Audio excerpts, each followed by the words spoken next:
हथियार उठा ले हम हाथे मेरे, नहीं देर लगी केहू के भी गाथे मेरे। हथियार उठा ले हम हाथे मेरे, नहीं देर लगी केहू के भी गाथे मेरे। प्यारी के दुश्मन से लड़ब अकेले, खत्म कर दे हम आजादी। लोहना पश्चिम मधुबनी जिला में चालू कर दे हम बर्बादी। लोहना पश्चिम मधुबनी जिला में चालू कर दे हम बर्बादी।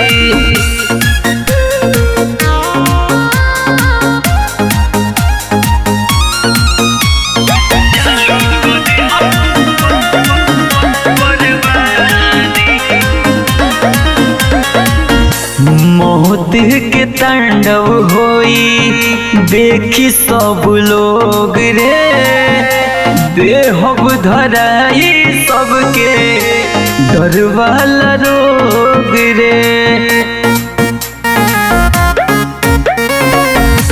मौत के तांडव होई देखी सब लोग रे, देहब धराई सबके डर वाला रोग रे। चेहरा उतारी चेहरा बिगाड़ जौन करे आई शादी। लोहना पश्चिम मधुबनी जिला में चालू कर देब बर्बादी।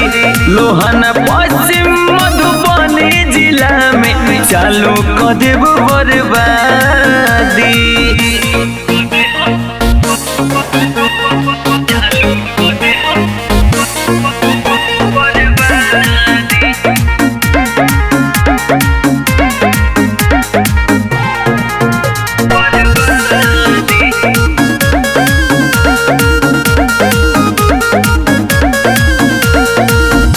शासन पर शासन करना पाई करवाही। झंझारपुर में हम चाह देव तबाही।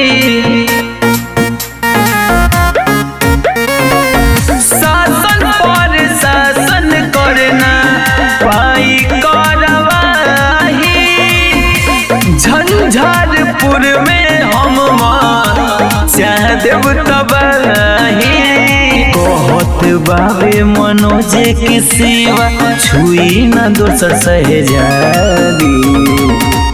लोहन पश्चिम मधुबनी जिला में चालू कर देब बर्बादी।